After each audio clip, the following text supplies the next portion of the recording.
that's another one. The third, and it hurts that I don't belong, but at least I can hurt back. And this happens to kids who are abused, really humiliated all the time, put down, beaten, severely punished, always ridiculed and always put down by their families or by their caregivers.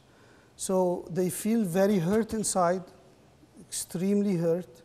So when they try to belong, they try to pay back people. They try to get revenge. So what they do is, say for example, in a classroom example, they try to make the teacher look stupid, all right? Or they do things to embarrass the teacher, right? Or in church, you tell them, like one of the servants will tell them, John, could you sit down? Could you sit down and stop talking? He said, well, I don't care about what you're saying. All what you're doing is stupidity or something like that. Something hurtful, all right? Or, you know, I don't respect you. Or what are you talking about? Or make fun of you, okay? They feel this hurt inside and they want to hurt other people. The last one, and actually this is the worst, assumed inadequacy. I give up. It's impossible to belong. So they tried everything. They could not do anything, so they give up and they isolate. They don't want to do anything. They lose confidence completely. Is this the parents' mistake? Or? Absolutely. Most of the time it's yes. Because, again, if this child is, every time they want to do something, they're hit, hurt, neglected, really, really humiliated, they give up after a while.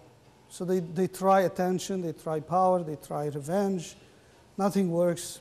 I give up. I'm not going to do anything. Whatever happens, happens. I'm not going to work. I'm not going to go to school. I'm not going to go to church. And then, unfortunately, those people tend to become a follower, and then they follow the bad crowd. Another concept that we want to talk about also is social interest in discipline. This means that having concern for one's fellow person and a sincere desire to make a contribution to society. As parents, we want our kids to learn that, all right? We want them to have this very fundamental, basic skill of social interest. We don't want them to be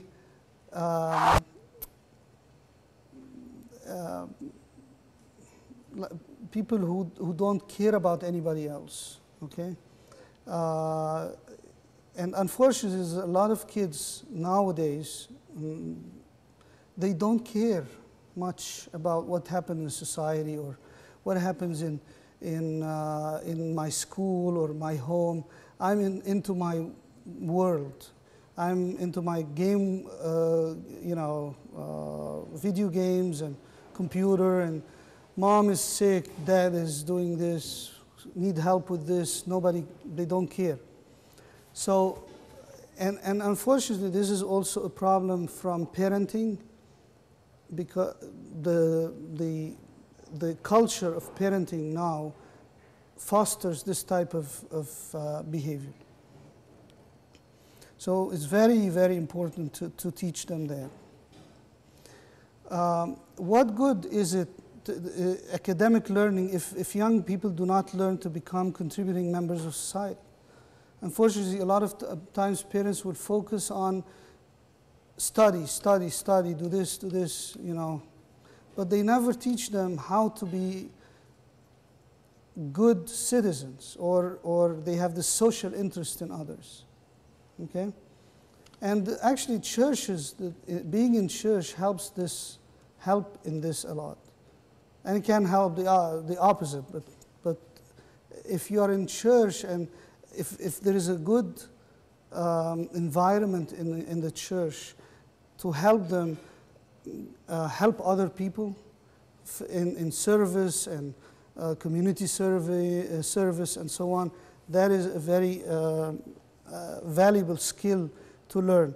And it starts from home. It starts when they see dad helping mom, when they see mom helping dad, when they see everybody helping each other, okay?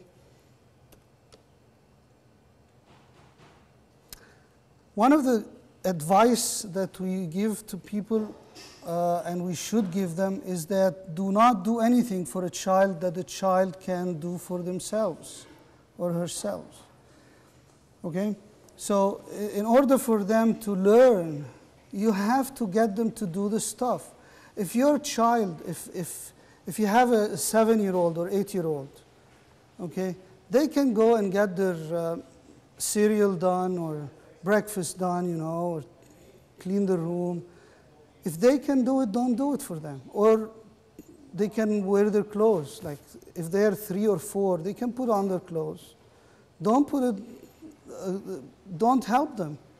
They will make it one time, second, it will be difficult at the beginning, but then they will learn and they will do it.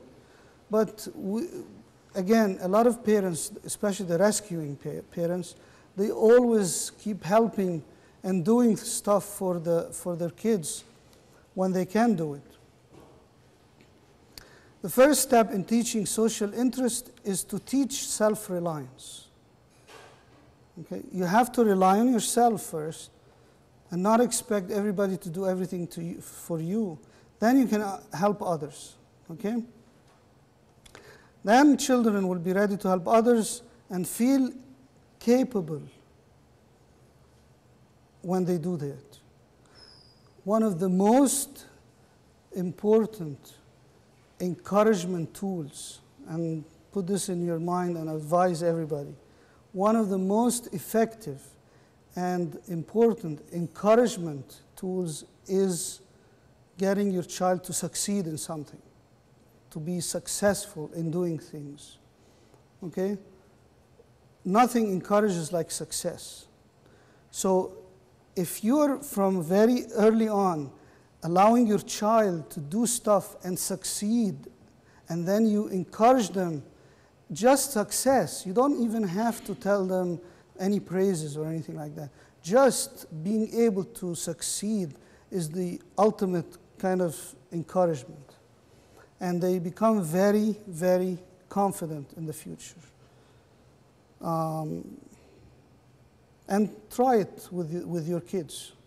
If you have, or whatever, grandkids, or, you know, see how encouraged they are if you give them a responsibility and they succeed in it, okay? But it has to be planned. You know, you don't wait until they're watching a very exciting movie that they like, and then you say, turn off the TV and go and clean your room. And you will be encouraged when no, it's not going to work like that. Okay? It starts from very little and it goes on.